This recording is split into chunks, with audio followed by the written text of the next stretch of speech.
This episode is brought to you by HelloFresh. Grant, it's August, and all summer I've been feeling fresh, but I'm now ready to eat fresh. Well, brother, the best way to cook just got better. Go to HelloFresh.com/Twinnuendo10FM now to get 10 free meals and a free item for life. One per box with active subscription. Free meals applied as discount on first box. New subscribers only. Varies by plan. That's HelloFresh.com/Twinnuendo10FM to get 10 free meals and a free item for life.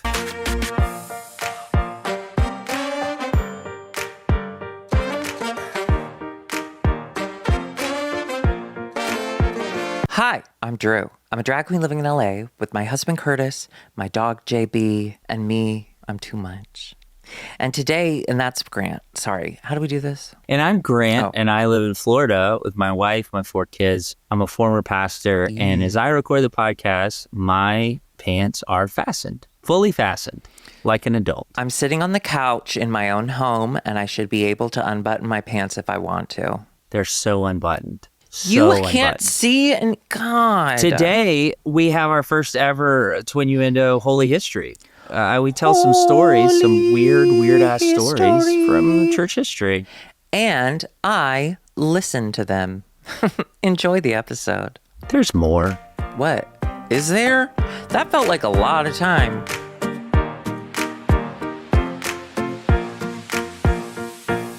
Hi, I'm Drew. And I'm Yang. And I'm Grant, and I am not. Drew, Must be nice. What have you been up to? It's not so bad. What have you been up to, buddy? Oh, a lot.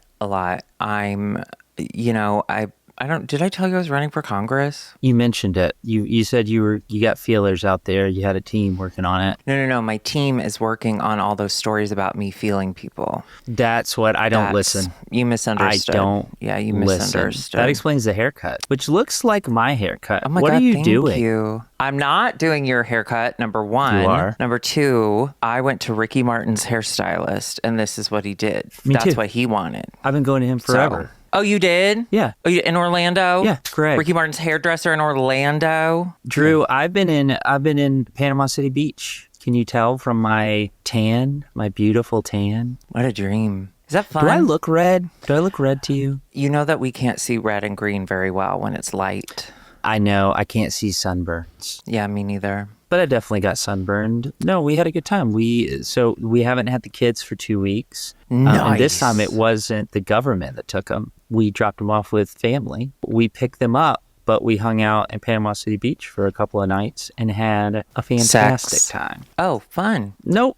Just a fantastic time. Family time. And Drew, Piper brought up. I zoned out.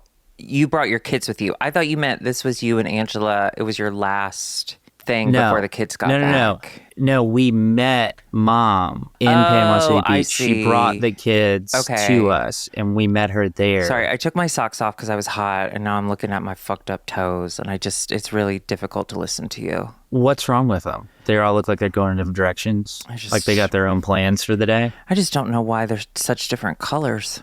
This little piggy is expressing itself. Has an infection. Yeah, anyway, sorry. So our mother took your children to Panama City Beach, Florida. And you met her. Yes. And we stayed in the condo, had a great time. But we were by the pool, and Piper was playing this question game. She was just asking us question after question. And one of them was about who our first boyfriends were or who our first girlfriend was. As we started to talk about it, I mean, obviously, Drew, you remembered me in middle school, right? I was just crushing ass in middle school.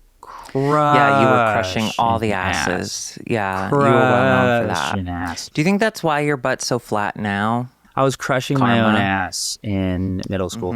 But we were talking about it, and it made me think about 2 things. Number one, it made me think about my middle school love. Do you remember her? Do you remember the name? Who was my middle school girlfriend? Mm-hmm. Who was it? I do. Courtney. No. No. Yes, for like a hot minute. But this was the girl I dated the longest in middle school, and we went to see Titanic 3 times in movie theaters and made out the whole time. Lauren? No, that was high school. I don't know, Grant. Listen, I was doing my own thing. I don't know if you know this. I got molested. Oh my God, every episode. Jennifer Bernard. Do you remember her? Jennifer Bernard. Yes, I do. Yes, I do. Yeah. Is she a lesbian? No, married to a cisgender male. Okay. I was kind of hoping that you had turned her gay. That'd be funny. I thought I did too. I thought that she had seen the zenith of what man had to offer and then was like, what's the point after this? You know, You're I've the had zenith? the best. Yeah. Okay. Probably. So, okay. But Drew, sure. it made me think about your queer experience. Ugh. Oh, no. But no, I'm serious. I remember in middle school dances were the shit. Going to the middle school dance was... Because there were prizes. Was the shit. Yeah, the prize was they had prizes ass that you got to crush.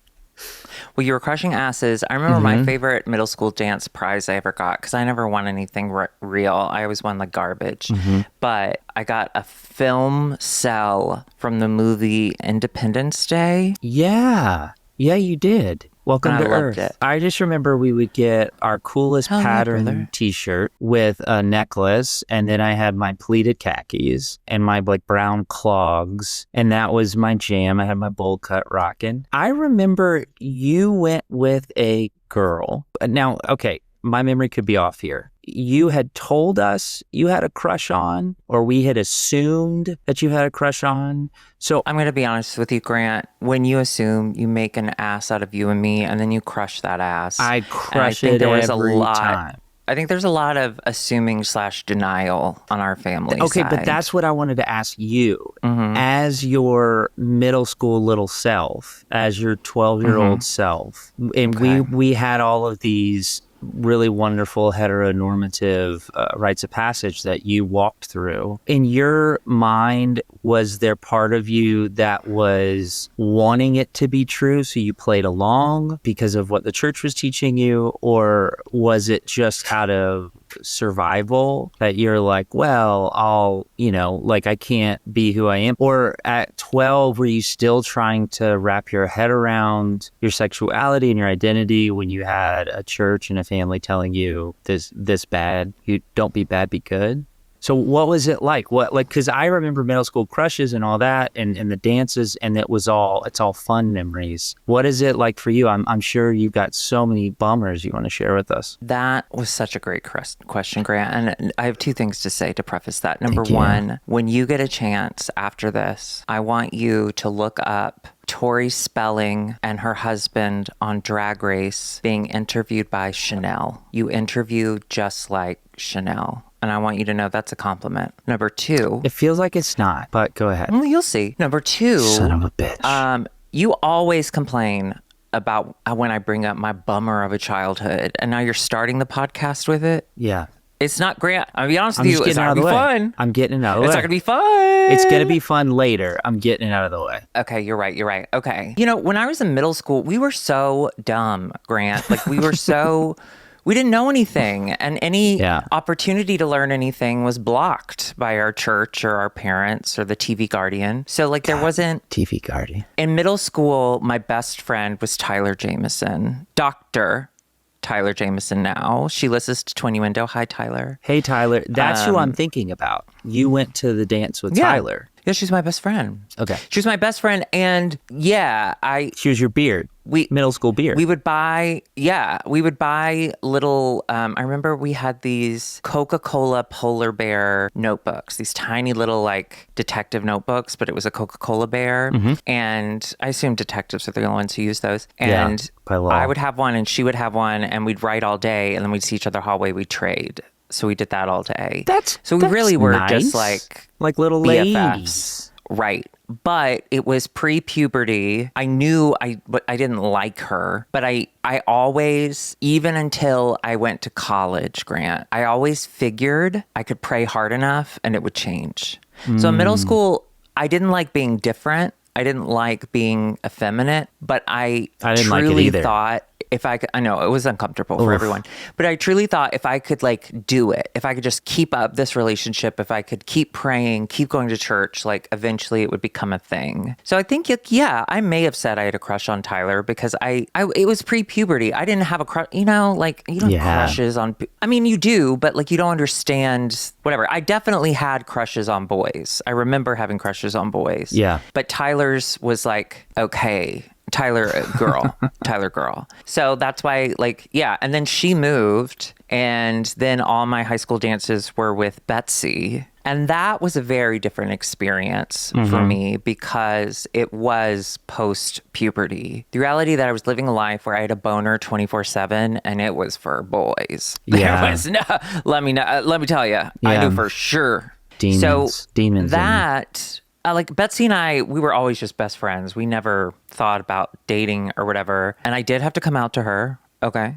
It wasn't her fault. Was she shocked? It was mine. I was too mask. I mean, you know what it was? But the musicals, Drew. The musicals we did together. So my best friend, Betserina, she grew up in Pittsburgh, and then her dad got a new job in Memphis. Yeah, she's working in a mine. So we met in 8th grade and have remained best friends ever since. Even if we only talk like once a year, listen, your best friend's your best friend. So she was like the one kind of, not, because her dad is like our dad. Although from what I've heard, retirement has eased him up a lot, and he's actually like a lot nicer.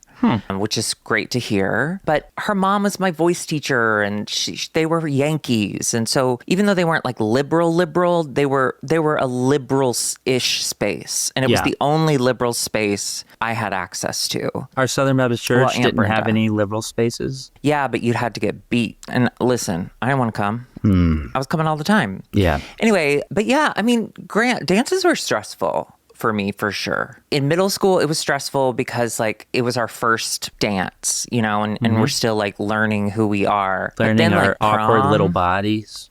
But then prom was just stressful. Prom was because then, Betsy and I are taking pictures in our little prom outfits, and all the stuff starts. All the, ooh, y'all do look good together. That kind of shit. And it made us feel uncomfortable. No, when we were in college, it was the summer after our freshman year, and we were back home, and I went to her house, and we were playing Sequence. Oh, okay, yeah. And at this point, like, I had a boyfriend, and like there was just like a lot of stuff had happened that year, and I was like, she goes to school in Ohio, so she's like super like liberal thinking. She's so much higher level thinking. The big blue state, Ohio. The big blue sea. And I was like, she's going to understand or whatever. And we're playing Sequence. I started crying. I was like, can I tell you something? That's most board game nights with you, though. I mean, she didn't suspect anything because she was like, and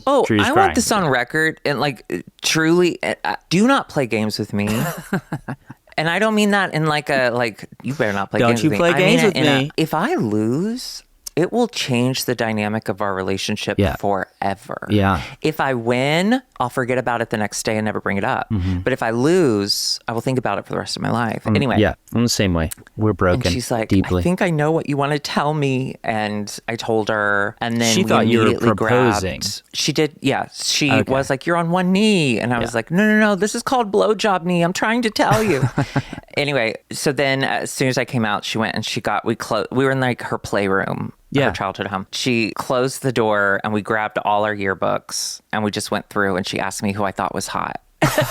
We just started going through, and that's pretty funny. I will say, but the next day, I don't know, she had not a negative, she was always very supportive and loving, but I do think it went from all sexuality is like off the table, we don't talk about it, to, hey, by the way, I'm gay. Everyone you've ever known from high school, here's who I would fuck. And I think it was just like a lot for her to handle.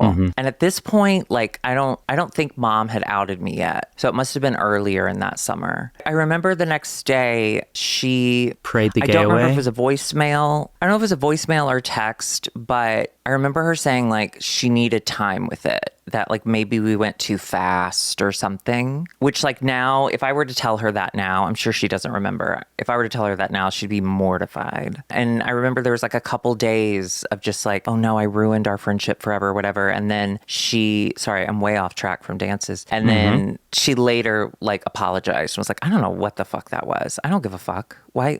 I have no idea why I reacted that way. The Holy Spirit. I think it was leading her to the truth. That's what I'm saying. I think it was Chivas. She was Presbyterian, and you know what Southern Baptists think about Presbyterians. Oh, okay. They're out there. They drink, whores, and dance, sluts in public. She was like sort of religious, but not really. So she didn't really give a fuck. But anyway, sorry. Back to dances. Yeah, they weren't for me. Well, I'm just curious, at that very confusing time in everyone's life in middle school, you had an extra layer of confusion on top of you because of the environment you were being raised in. And I've never asked you directly about our middle school dances and those experiences. Did you? Middle school was different because we didn't go through puberty until the summer after our freshman year in high school. Until freshman year in high school. So like middle school really was like, I didn't know anything. Like we were so fucking dumb. And I knew that David Barry made fun of me for being effeminate and would call me a faggot. And I knew that that was bad. And I knew that was the gay thing the church was talking about. But I didn't truly identify as that. You know,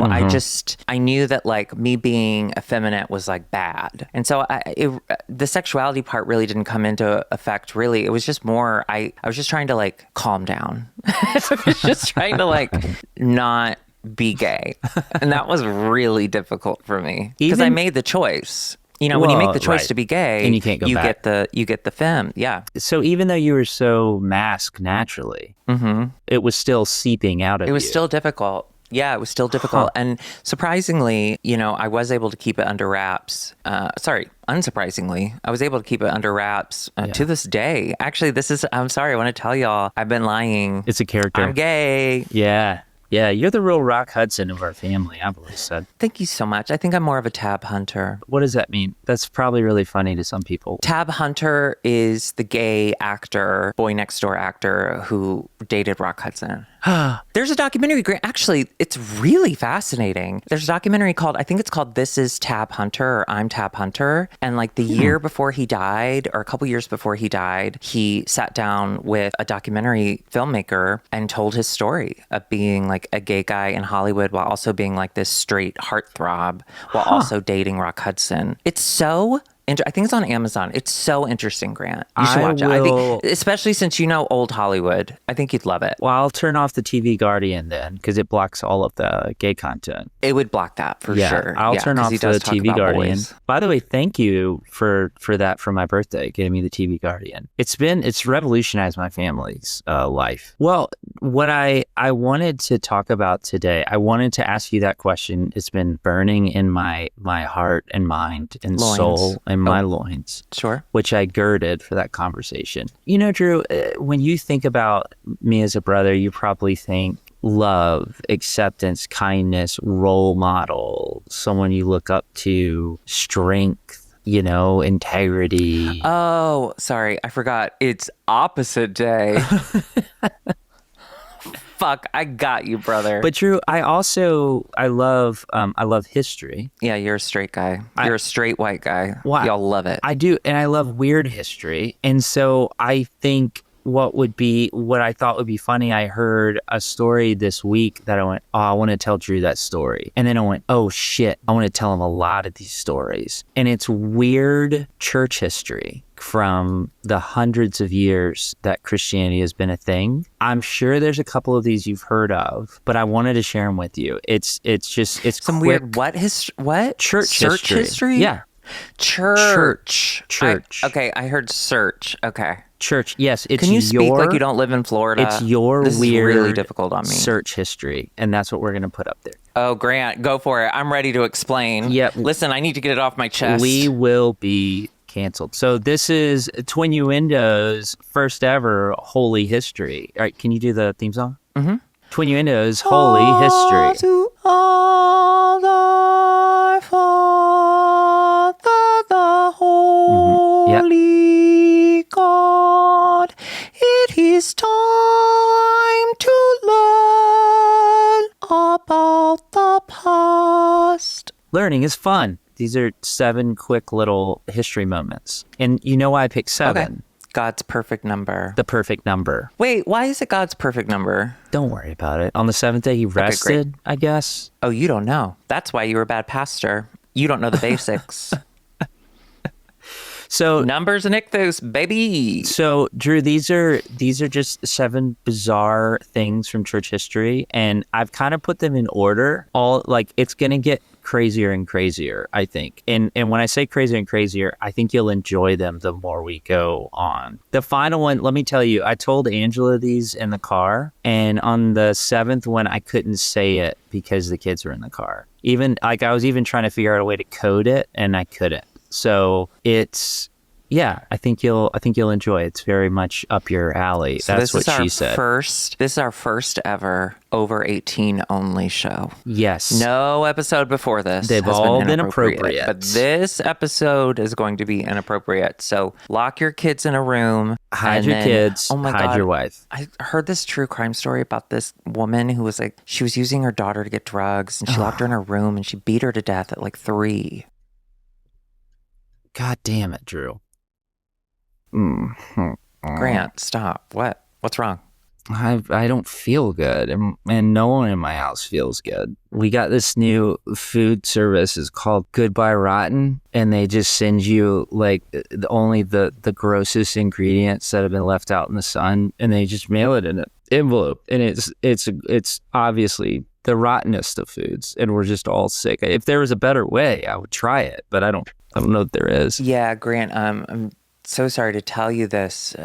There is, in fact, it's called HelloFresh. And That's the complete opposite. Yeah, and it actually is. Fresh ingredients, easy to make, and your family won't feel sick after. Grant, you did receive a HelloFresh box as well. Did you push that to the side for this soggy envelope from Goodbye Rotten? Yeah, I've just been making buckets of food from it. But you're saying that I could have been preparing cheesy tomato ravioli or cheesy chicken enchiladas or Thai coconut curry chicken with my family. Okay, the cheesy chicken enchiladas is what we got, and I have to say it was so good. And I did start to make it, but then Curtis was in the kitchen, so I did leave. But he said it was easy. Better than the bucket of slop that we got from Goodbye Rotten? To be fair, I haven't tried it, but I think, Grant... I'll send you some. No, for you and the children's sake, why don't you stick with HelloFresh? Well, is there like a deal, though? I can't do... I mean, I'm just going to start paying for HelloFresh. Oh, Grant. Is there some sort of deal to help me get there? Yes, Grant, there is a deal. Let me tell you about it. The best way to cook just got better. Go to HelloFresh.com/Twinnuendo10FM now to get 10 free meals plus a free item for life. 1 per box with active subscription. Free meals applied at discount on first box. New subscribers only. Varies by plan. That's HelloFresh.com/Twinnuendo10FM to get 10 free meals plus a free item for life. Number 1, do you know what a Hellmouth is? Hell yeah. Firemouth for me. Hellmouth. Is what Hellmouth, yes, is what I said. Hellmouth for me is what my dentist says every time I roll up. Here comes old Hellmouth. Here's old Hellmouth, let me tell you. He's really mean to me, but he takes my insurance. You should get a new dentist. Hellmouth is something that came up in the medieval churches, so in the 11th through 15th centuries. It is a monster with a gaping mouth. Hot. That leads to hell. And so when it's pictured, it's always people being pulled into the mouth, being chewed up by the mouth, like people obviously in suffering. And so the medieval church, they would put these on above their church doors, usually carved in stone. So as the uneducated, illiterate peasants would come to church, they would look up before they walked into worship, and there would be these giant hell mouths with people suffering being pulled into them, just to remind them, if you don't stay in line and do what we say, fucking hell mouth, brother. Isn't that wild? Okay. I mean, it would be wild in a different time, but in medieval times, wasn't everyone suffering all the time anyway? I just figured they see the Hellmouth and they're like, oh my God, that looks like my house. Oh my God, thankfully it'll be over soon. Right? That was a horrible time to be alive. I can go in that mouth. There's not 12 kids in there waiting on me. I'll just take it. Hellmouth me, brother. Fucking Hellmouth. No, it doesn't. I don't think it's weird. I think Well, we started off early with an easy one. And also, I think if we were morning DJs on the radio, I think you'd be Hellmouth. Grant in the Hellmouth in the morning. Hellmouth of the traffic. I'm going to take your soul. I'm just kidding. I'm Hellmouth. We have, I couldn't think of a single celebrity. I was going to say, we've got so-and-so here today. And my brain couldn't think of a single celebrity. What the fuck? Grant, one of my favorite things on TikTok. Bradley Gosling. Black woman. Oh my gosh, got it. That would have been Thank crazy. you for doing that. There's a black woman on TikTok and she walks around, she interviews white people and she does like black phrases like God is good all the time, God is good. Right. Or she'll give like acronyms and stuff like that. And she always asks, well, I don't want to say always because I haven't seen all her stuff. I don't want to speak for her, but there have been a few times she'll ask, like, they're kind of quick fire questions. And then she'll go, name a black celebrity. I'd be so stressed out. Every time. Oh, I'd be so stressed out. Every time you see the white stress and like the brain just stops. This one girl was killing it. Like she grew up in a predominantly black neighborhood in Baltimore and she is fucking killing it. And she's getting everything right. And then she's like, all right, name a black celebrity. And she goes, fuck. She's like, I know black celebrities. But like, yeah, I get it. That's amazing. When you're on the spot. All right, so Hellmouth, that was number one. The second is something you've heard of, obviously, and you may even know a lot of these details, but I think that it could lead us to a good, profitable business. I was looking at my toes again. What is this? It's a list of what? Oh my God. You went to Panama City Beach? This is Twinnuendo's Holy History. These are 7 moments from church history that are too hot for TV. Hot. Okay. God damn it. Okay. I'll put socks on. So this one also happening in the 14th century, medieval times. This was a lot of crazy stuff going on. This was, you know what an indulgence is. Do you know what an indulgence is in the Catholic Church? Having an extra cookie at night, sneaking downstairs and getting a little peanut butter on a spoon. I don't know, rape? Pretty close. So they would sell an indulgence. And what that is the Catholic Church would be like, hey, you know, your loved ones, they may be in purgatory right now. And they're not, who knows when they're going to get to heaven. You give us brilliant. You give us a little money, this indulgence, we'll let them out. They'll be guaranteed to leave early. And even for yourself, how do you like them apples? Johann Tetzel in Germany was famous for this. And he's actually portrayed in the movie Luther, if you want to learn about the history of Martin Luther. Portrayed by, I'm okay. What's his name? Molina? Martin Luther. Chris? John. The actor. What's his first name? It's Chris or John, isn't it? Fuck. He was Doc Ock. Is Chris a name Alfred? in the Bible? No. Alfred Molina. Okay. There we go. Anyway, so what's he from? He was Doc Ock in Tobey Maguire's Spider-Man. What's he from that I would know? The opening scene of Indiana Jones and Raiders of the Lost Ark, he dies right at the beginning. Oh my God, yes. We saw the sound thing at the Academy Museum, his scene. Yeah, there you go. Yeah. So he plays his character, but he famously claimed this is what he'd go around saying. As soon as the coin in the coffer rings, the soul from purgatory springs. That's pretty smart. So they would sell these indulgences. I think it's fucking a great idea. Oh, they made honestly tons of money. We weren't going to do this, but it just seems like this is God's plan. Twinnuendo, we're releasing our own version of indulgences. I was literally going to say that. Yeah. Where if you're, I'm sorry, I know you're used to peddling stuff for the church, scams. For us. But I wanted to give it a try. So your parents, loved ones, and such as, when they're dead, sometimes they get stuck. You ever been to a waiting room? Oh, of course you have. That's Ohio. They're basically in an Ohio, and they're waiting to go somewhere better. And the only way to get them out is through a Twinnuendo token. And it only costs $500 US. But if you want to go to heaven, you have to give us more money and try harder. Like 1,000? Join us today. Yeah. Twinnuendo token. Join us today. And here's the thing about the Twinnuendo token. You can take it with you. Twinnuendo tokens. You can take it with you. Yeah, okay. I like that. So another thing they do with these indulgences that we can put into... We're our father's sons. We're advertisers, just like our dad. I always wanted to be. Remember Dad always pushed us away from the advertising world? Yeah, because he was bad at it. sad. You know who wasn't bad at that? The Pope. So one of the things they did with these indulgences was they would sell indulgences for future sins. So you could say, man, I really want to covet my neighbor's oxen, the number one sin that everyone committed. Yeah, it's a big one. Then you could, before you covet that oxen, you could go to the church and say, how much to be forgiven for coveting oxen? They'd be like, oh shit, well that's like the worst thing you could do. But I murdered and I raped. Yeah. But what was it, an oxen? And so they would give you a price, you'd pay for it, they'd give you a little certificate, and then you could go sin all you wanted because it was covered. Like you prepaid for your sins. That. I know, it's pretty dope. Wow. Really incredible. Well, we have that model. What I wanted everyone to know is we will also be using that model as well.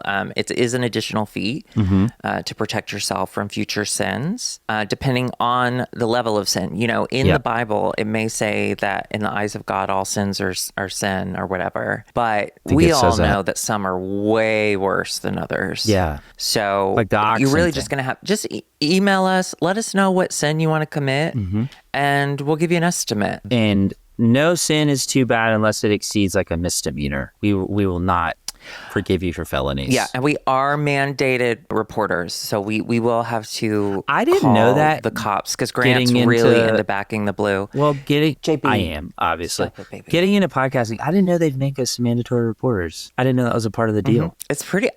Listen, I view it as an honor. Well, Drew, I do. think we could make a lot of money with the Twinnuendo tokens, and we'll put them on the shop soon. The third story, it comes from the Mormons, your favorite. And so this was happening in the Mormon church, and it was called the Whistling Deacons. Have you ever heard of these? No, but that's drag. Whistling Deacons, it was not an official church role, but it was something that the young Aaronic priesthood holders. So boys between the ages of 12 and 14. This was something that they would do. These were the hall monitors of the church. So they were eager to please the bishop, and what they would do is they would narc very publicly. So they would walk around their town and they would watch to see if anyone was doing anything sinful. And if they were, they would whistle really loud. And it would alert everyone in the area that something sinful was happening and would call their eyes to it. So if they saw a church member going into a saloon, they'd whistle. If they saw someone at like the general store buying playing cards, which is related to gambling, they would whistle. If they saw people dancing too close together, whistle. Buying coffee, whistle. Isn't that hilarious that was like a thing? And I would do it. I'm just telling you, if that were me back then, age 12. Oh my God. Oh my God. I loved telling. I loved telling. I'd be the whistler. I still love telling. I love it. Yeah. Don't put me in prison. I'm a rat. Absolutely. The only thing that like brings me comfort in that, like what assholes, but they were 12 to 14 working under a bishop. Like they were definitely getting diddled. So if whistling brings them some sort of peace with that, let them whistle. Can you whistle? I really can't. I can't either. I told Angela, I was like, I would love to whistle. Oh, hey, let's do it, and I'll put the sound in. Let's do it. I'll put a whistle sound in. So you do it, and I'll act like I'm doing something I'm not supposed to. I'm gambling. Oh, but I kind of like gambling. And in your situation, Grant, I think it could really help your family. Okay. I'm thinking about my neighbor's oxen. I got a new strap-on harness today. I wasn't thinking about oxen. Do you want to hear something absolutely devastating? Something that I'm going to see my psychiatrist in person for the first time tomorrow. Ooh, what are you going to wear? You know what? I've already thought about it. I know you have. I have a cute outfit ready. You have, you little bitch. Well, he's you vain bitch. He's a little gay guy, and so I want to like out gay him. JB. Good luck. JB, stop it, baby. She's really high, and when she's high, she licks everything, so she's licking the blanket. Are you okay? You're going to see your psychiatrist tomorrow. You're going to out gay him. And he's little. Yes. She said you're going to physically overpower him if needed. Always if needed. No, he gives me drugs. I think I'm going to spend 45 minutes tomorrow talking about this in particular. Neither Grant or I can whistle, despite our many talents. But one of the best whistlers in the world, our father. Fantastic whistler. Nick Nixon. can whistle. So Whistling Dixie, he loves it. Oh my God. He does it His to two this favorite day. things. I don't know if he can whistle anymore this with all day. his fucked up teeth. You little bitch. That was your one superpower, you little colostomy bag bitch.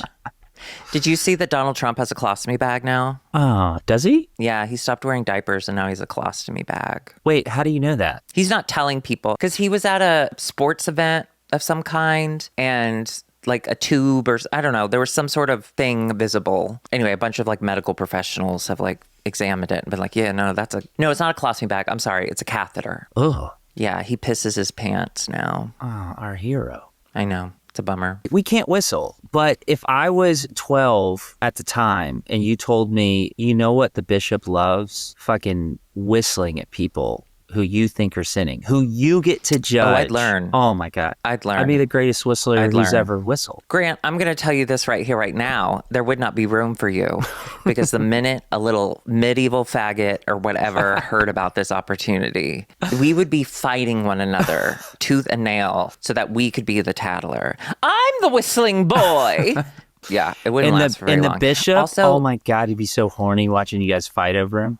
Who's going to be my whistler? did you watch? Who's going to whistle? Did you watch? The one was it from the Broken Candy? Home, probably. What? Did you watch Candy, the show on Hulu starring Jessica Alba as the real life Mormon serial killer? No. Not serial killer. She only killed one woman. I don't want to talk bad about her. Come on. She only killed one Show woman. some respect.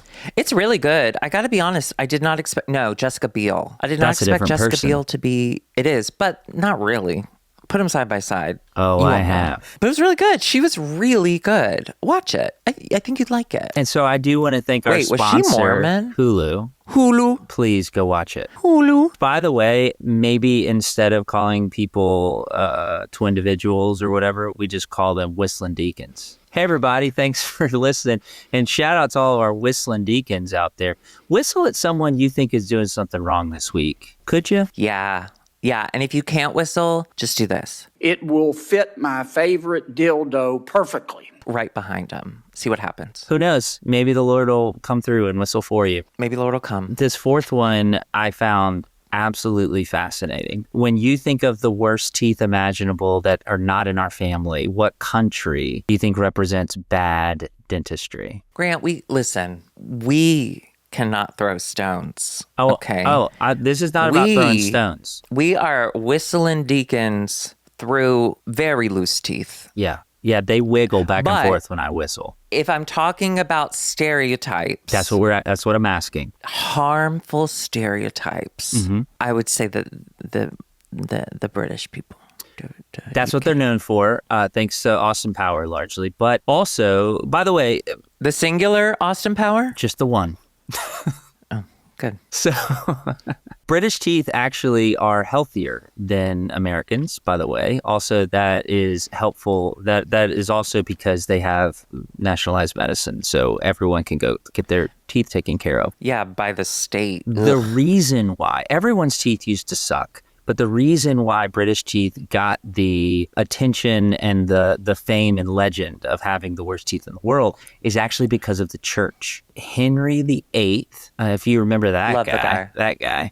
So he wanted his marriage annulled, and the Catholic Church was like, no, pay us more money. I am Catherine of Aragon, been with them for 24 years. I'm a paragon of royalty. My loyalty is to the Vatican, and if you try to dump me, you won't try that again. Go ahead. 6. So you know what happened because of the show, because of the play, because of the musical. 6. That was the first time I heard of Henry VIII. So he founded the Church of England and said, well, I'm in charge of this church, and I say that I can have whatever marriages I want ever. And so... And it's still a church. Yeah, it is. People to this day. It's crazy. Yeah. We know he just made that so that he could fuck and marry Anne Boleyn. He made it up for that reason, and we know that. And we think he's crazy, and it shouldn't be a thing. Sorry. Are there other churches that have different origin stories? Are they not just made up by men who wanted to fuck somebody? The Christian church was made up by God who wanted to make the world a better place by punishing those he loved. Oh, you're gonna hate the final story then, because they say something different about Jesus. Oh, shit. So he starts this church. Well, what happens to the Catholic Church is he starts to dissolve all the monasteries. And he's like, he just takes their land. He's like, you're not here anymore. Monks were beekeepers. Beekeepers make honey. And so now the price of honey skyrockets. And they go, fuck, everything tastes terrible. What the fuck are we going to do? Here's the thing. England, always colonizing. So they're over in the Caribbean with slaves now, and they colonize that whole area, and they get sugar cane, which is way cheaper than honey. And they bring it back, and England goes, fuck, this is good. Let's put it in everything. So they put sugar in everything. And Which I love. They I love start that. to candy fruit so that it'll last longer. They consume more sugar than anyone else in the world.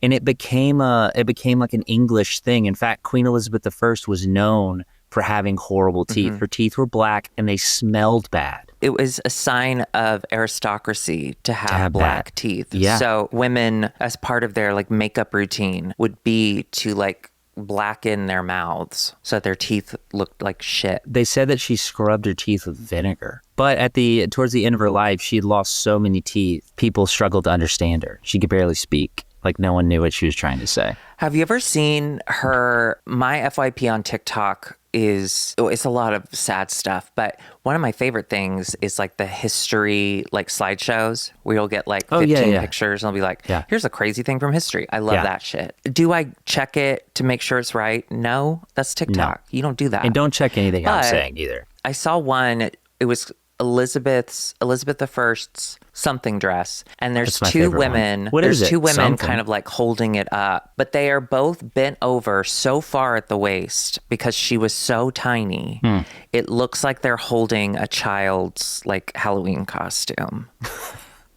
She must have been so small and so stinky, right? The small what stinky a stinky one. Bitch. Wasn't it her dad, Henry VIII? Yes. Her dad was Henry VIII, and let's see what her height was. Her mom was Anne Boleyn. Oh, she's big. Catherine. Yeah, she's a big lady. No, she was tall. Queen Elizabeth was 5'6". Very tall for a woman of her time. Hang on. It was TikTok, so I thought she was like 3 feet tall. You got her confused with Vern Troyer. Oh, bless his heart. Remember when he got drunk on A Surreal Life and he peed? Oh, rest in peace, King. Isn't it fascinating that King Henry VIII wanted to fuck Anne Boleyn, and then England he wanted to marry her. Teeth. To be fair, he wanted to marry her. He was already fucking her. For what her. purpose? They lost all their teeth because of it. Fascinating. And now we're doing it. USA. Can I tell you that literally when I was reading about this, that the thing that put America over England, like the reason why our teeth became so much healthier was they found fluoride in the water naturally. And then the government was like, we should put fluoride in everybody's water. And it revolutionized our teeth and we became so super fucking healthy. And now we got RFK. Want to get rid of it? Yes. He's like, it's chemicals in the water. It's unhealthy. And it's just like, motherfucker. If you put the chemicals in the water. And listen, it's not okay to make fun of someone who has a medical issue, but it is okay if they're RFK. So we're going to do it. If they're a monster trying to make other people have medical issues. This next one I'm very, very excited. I'm very excited to share with you. Oh my God, I don't know why I had this idea. I'm too relaxed. I think I'm too... Yeah, your pants are clearly undone. I don't know if you meant to show that. Yeah. They are clearly undone. You won't see it, everybody, because you're on the iPhone. I realized you could see that. Listen, Grant, I've gained a little weight. Grow up. We all age. Aging is a privilege. My God. Gaining weight is a joy. This is the story of Saint Wilgefortis. Wilgefortis. Don't forget the name. So this is a folk saint. The church never officially recognized her name? as a saint. Wilgefortis. Is one name. Mm-hmm. Okay. So during the medieval times... Have you ever been to medieval times? Actually, no. Do you know why? Me because neither. I would love to go, but I always think I should bring my kids, but then I look at the menu and my kids don't eat turkey legs. And that's like all they serve is turkey legs. Yeah, you have to eat a turkey leg. Yeah. Yeah. During medieval times, the portraits of Jesus, they started to, instead of painting him in a loincloth on the cross, they'd put a robe on him. And it was like a Byzantine art style that was symbolizing this divine dignity. They were like, we probably shouldn't be showing our Savior naked. So let's put a robe on him. So now he's being portrayed as on the cross, but in a robe. Well, these medieval European peasants, they don't know what Byzantine iconography looks like. They don't understand any of that. So they look at it and they go, huh, that guy's got a dress on. It must be a woman, but they have a beard. How does this make sense? Trans. They made up a saint to make it make sense. They named her Wilgefortis. They made that name. They made up that name. Yes. Wilgefortis. Well, it's our grandmother's middle name. I don't know why you're acting like you never heard it before. Do you think it's Will Forte's Wario? I hope so. I'm Will Forte, and I'm Wilgefortis. Do you know he started as a writer on Letterman? I did know that. I just recently saw that this week. Okay, Wilgefortis, here's the story. That she was a noble Christian woman, said to be from Portugal, who had a pagan father who wanted her to marry a man she didn't love. And she had taken a vow of virginity because she had committed her life to Jesus. And so she was married to Jesus. Hot. She's being forced to marry this other man, so she prays that God would make her repulsive to that man. So she got blessed with a full beard. She woke up the next day and had a full beard. So the suitor... That's not going to get rid of men. Well, got rid of this guy. So the suitor walks away, and the pagan father is so pissed at her, he has her crucified. And that is the painting that everyone sees is Wilgefortis. You grew a beard. Crucify. I also love the idea that she reaches out to God who loves her, and she's like, help me get out of this. And he's like, no fucking problem. Boom, beard. And then the dad's like, I'll crucify you. And God's like, fuck, I didn't even think about that. I didn't think that could possibly happen. I haven't even invented razors yet. What do I do? Oh my God. Wow, what a trans icon. So she's the first trans saint. Maybe. So she became a folk saint, and she was very, very popular. She was prayed to by women who were being forced to marry people they didn't want to marry. Like they would pray to her. She was also prayed to by women who were being abused by their husbands. And oftentimes they prayed that the saint would kill their husband. And that is so fucking funny to me that there was a saint for killing your husband. I love it. I love that saint. Okay, there. Have you ever heard of Aqua di Fana?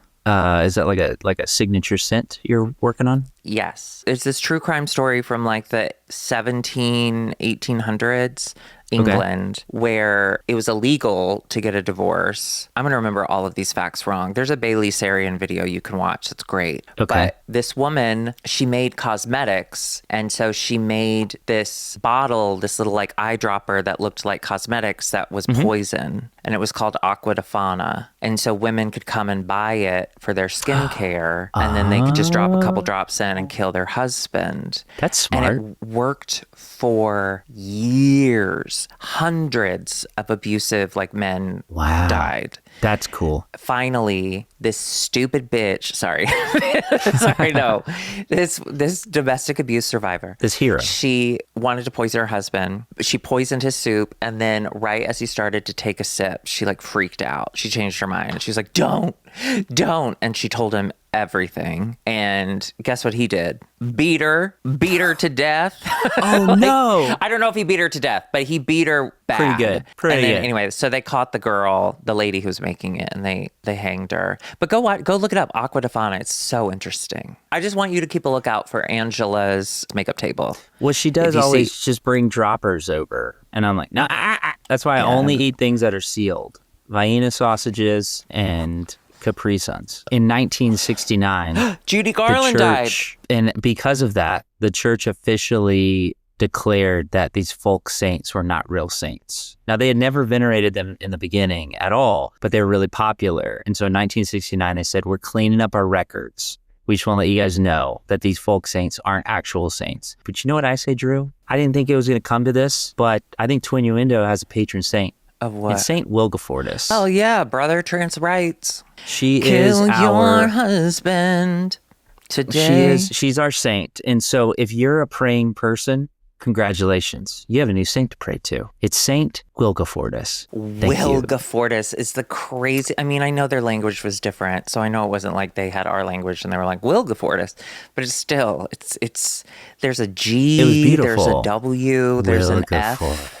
No, it's all bad. They really try to use all those letters. Yeah, that's tough. So, Drew, what's funny is missing this is a K. And a Z. Yeah. Go ahead. And a Y. Sorry. An X. H.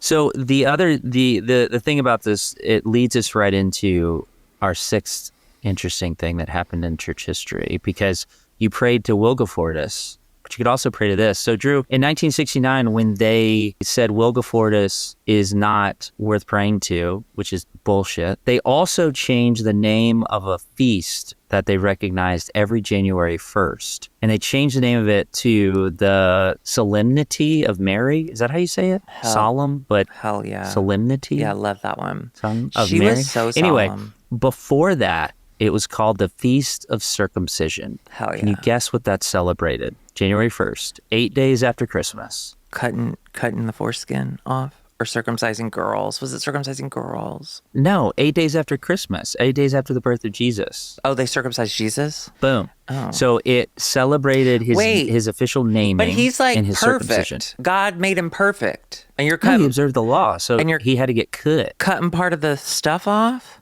But he never sinned. It had to be cut. But he never sinned. That's not why it was cut off. No, circumcision existed to show that they were different than everyone else in the world. They just whipped their dick out and be like, I'm not like you. He could fly or whatever. I think he was already proving that he was different. He could have kept his foreskin. I think you're thinking of Superman. That was not Jesus. But so we're talking about the holy, what's it? Prepuce? What is it? What's the word? What's the other word for foreskin? Prepuce? What? How would I know that? Just because I suck on foreskin weekly, let's just go with that. Doesn't mean I holy know prepuce. So what it's called. This is the relic, the holy relic of the foreskin of Jesus. So by the Middle Ages, there were at least 18 different churches across Europe who claimed to possess the real foreskin of Christ. I hate that. That's awesome. So it was in Italy, in France, in Belgium, and Spain, all over the place. Erasmus, your favorite 16th century theologian, said that there were so many foreskins out there that if you collected them all, you'd have enough to make a purse. Good joke. That's a good burn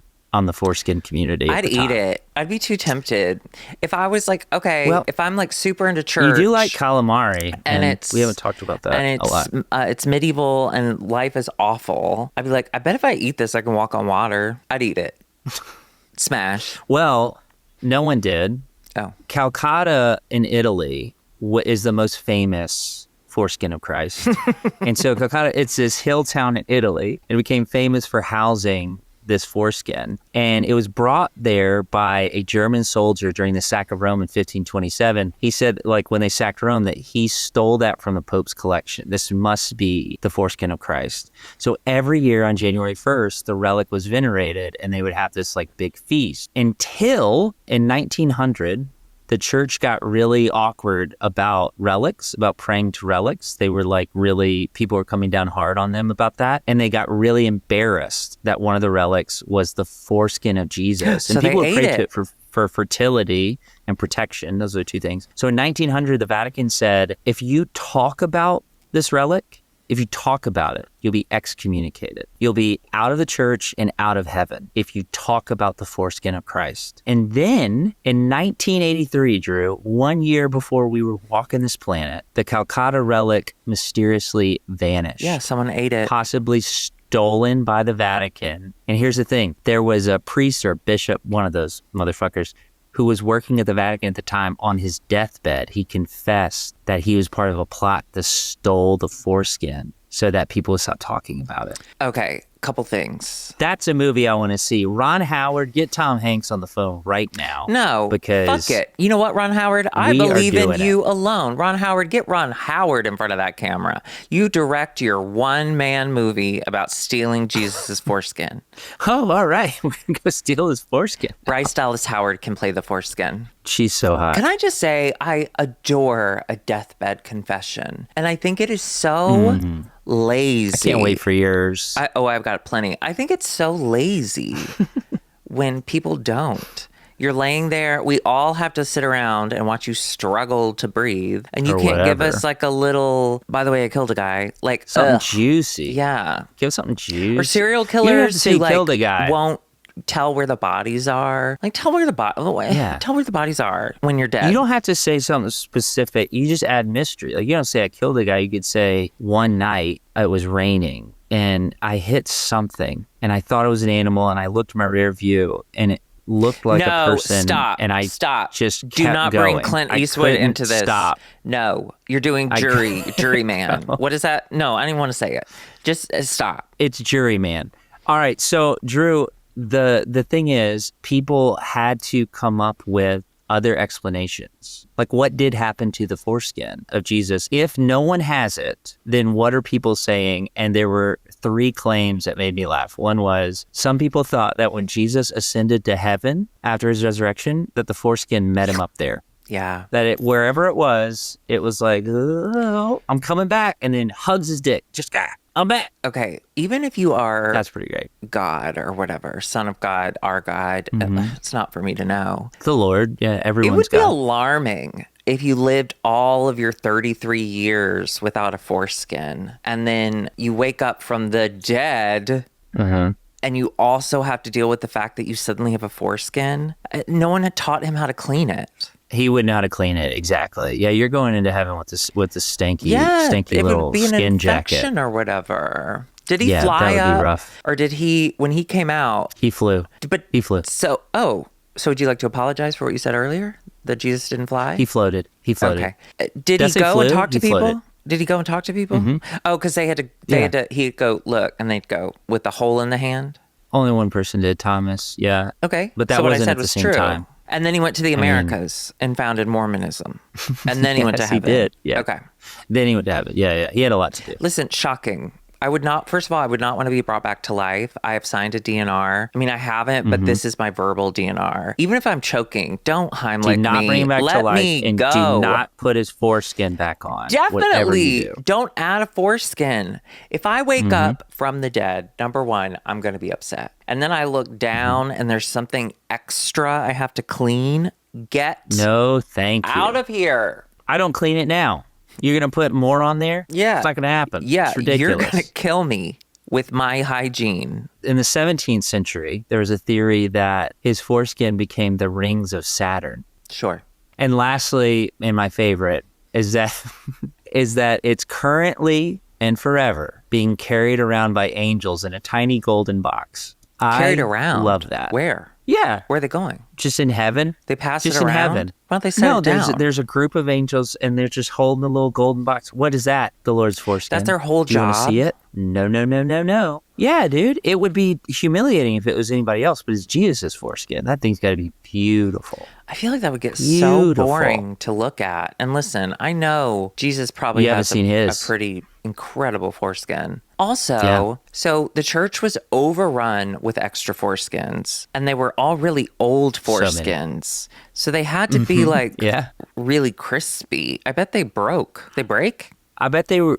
I don't know how to make beef jerky, but I'm assuming they did something like that. You just dehydrate Locked in it. the freshness. You got to dehydrate Yeah. it. So, Drew, I would like to say, even though the Catholic Church in 1969 changed that feast, for all Twinnuendo fans, January 1st will always be Foreskin Day. Yeah. And what we would like to encourage you to Foreskin do Day. is to call on January 1st, call the person in your life who has a foreskin and celebrate them in some way. Also ask them to bless you, because that's what the foreskin would do. So call them and praise their foreskin in some way. And then ask if you can eat it. You could, and then you could ask for a blessing. As the new year starts, will you please give me a blessing as you have been given foreskin powers for the day? Give me a blessing from your Foreskin foreskin. powers activate. Form of Foreskin powers. extra skin. So the final one, Drew, I couldn't say any of this in front of my children. Are you ready? Too shit. hot for TV. Okay. Girls Gone Wild. The Fibionites are their name. And who were they, Drew? Liars. They were, Fibbers. They were active in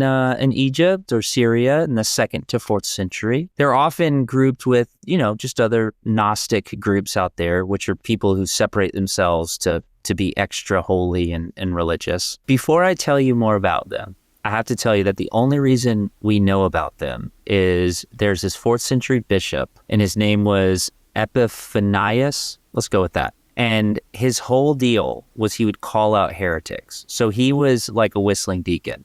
He's going around saying, you don't believe the right thing. So the only reason we know about these people is he wrote about them. So it's He's real. going to say some pretty extreme things. Okay. So there's got to be some truth in here, but it's pretty fucking funny. There doesn't regardless. have to be some truth in there. Grant, this man was So Drew, crazy. before I tell you anything about them, I'm just going to tell you, I'm going to get right to the good stuff. So they had different sacred texts than everyone else. Does there need to be a So, trigger for example, warning on this? Is this bad? if you are still a Christian, you should change the channel. Okay.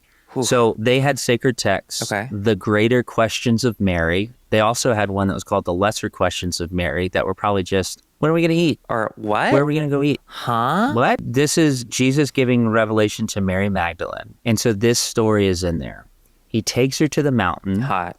And he takes her to the top of this mountain and he prays. And then, like Eve from Adam, he extracts a woman from his side. Wait, this is in the Bible? No, this is in that guy's letter. This is okay. The Greater Questions of Mary, their holy text. I forgot. Go ahead. Takes a woman from his side, and then he began to bang her in front of Mary. Okay. Had sexual intercourse. So Mary Magdalene was a cuck. Okay. I like it. Then he gathered his semen in his hand. Sure. Well, you can't spill it on the ground. I don't know where he got it from, but he gathered... What do you mean you don't know? Well, once I'm done, I go to sleep. Oh, yeah, that's true. So I just... Yeah. And I'm asleep. Yeah, that's how it works. So semen in his hand, he drinks it, and then he says to her, this is what we must do in order to live. Mary becomes disturbed by all this, falls to the ground. He picks her up, and he says, why do you doubt, you have little faith? That's a good story. Wait, that's the end of the story? That's what he did. Well, what? Why do you doubt? What? You have little faith. What was his point? It's whatever you want it to be. I think that's the point. No, here's the point. Is that so these people, the Fibionites, they were known for engaging in ritual sex acts, and their whole thing was, we're not going to run from lust. We think the life force of humanity is in sex. Yeah. And there's liberation in that. Yeah, it literally can come. So they had like big ritualistic orgies because they believed that it released a divine spark that was trapped in human flesh. The spark of creation. So they had to bang it out. I guess so. I love that song. And men were said to collect and consume their own semen, like Jesus did in this story. Listen, nothing treating takes it me as out a of a sacred porn element. quicker. That is so. Listen, before I come, love it. After I come, you're disgusting. Get that away from me. Exactly. I hate those videos until 30 minutes later. But I hate those. Truly, well, we're 41. Give me a couple hours. But there's 3 these hours. videos where like a guy will come and then he does like that. That is not for me, sir. And sure, no, thank you. Do I like seeing your wedding ring on your hand? I love that part. But don't do that. Feed that to your bitch. You're complicated, and I like that about you. For women, they would save their menstrual blood and their vaginal fluids, and those would be consumed during rites as well. And then this last one is definitely, it seems very made up. If anyone got pregnant during the orgy, basically have an abortion and then they would eat it as like a bastardized Eucharist, if you will. That's what Obama does now. These were the Fibionites. And again, my favorite part is their sacred texts. They're way more interesting than the Bible. Are there I would have texts read all available? of the Greater Questions of Mary. No, the only texts we have of their texts are people writing about it. So One we don't guy have writing about it. the original. One guy in particular writing about it. Yes, they're mentioned somewhere else because they have a different name as well. But Drew, I think that it's interesting to note that you have been a Fibionite this entire time. You didn't even know it. No, I haven't, because I will not eat my own jizz. I will eat a fetus. You heard it here first, folks. This was our first Twinnuendo Holy History. How'd you feel? How you feel about it? Did you learn something? Yeah, I learned that Mary Magdalene's a cuck. She's the original beta cuck. She invented the cuck chair. Yeah, that's all I learned. I think that's all I needed. Oh, I learned that foreskin, if you eat it, you can't fly, which I'm so bummed about that. Yeah, takes your flight powers. Yeah. And I learned that whistling to tattle is so gay, but so Christian. And so I'm into it. Before we end the episode, we do want to honor Saint Wilgefortis. We love you. Thank you for You are our all mother. you did in your little robe, you silly little Thank girl. you. And help kill our husbands. Kill our husbands. Start with Curtis. No, he's the only one who keeps me alive. Yeah, you do look pretty sad with your pants open right now. My God, They can't are see so it. wide open. Shut up.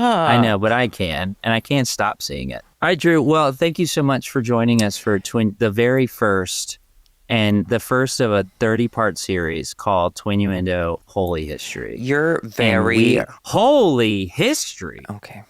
You're very good at do history. I think you did a good job. Thank you. You are not Coach Hendricks. End of feedback. And you never will be. Was that his name? I don't know. I don't know what that is. My junior history teacher. Oh my God. I was obsessed with that man. His pecs were so big that no matter what shirt he wore, I was mesmerized. Like, and I know, listen, I know he's probably a really bad guy, and he was really short, so I didn't love that. But I do think about him to this day. Coach, we miss you. Also, Coach, thank you for being an Olsen tier patron. And that reminds me, Patreon members, thank you so much. Thank you for being a part of the Patreon family. We love you. You're going over Drew's face right now. You can't see it, but you're going right over his wide open pants. Shut up, Grant. You're just going right through I could there. fasten them if I wanted to. Okay. Keep telling yourself that. Maybe if you pray to our patron saint, she'll help you. She'll help kill your appetite. You look terrible. Anyway, thank you everybody for being here. Show me your nipples. You're so confident. Show me your nipples. Don't do this. Yeah. Okay, keep talking. Don't do this. Anyway, thanks everybody. We'll see you next week. Bye.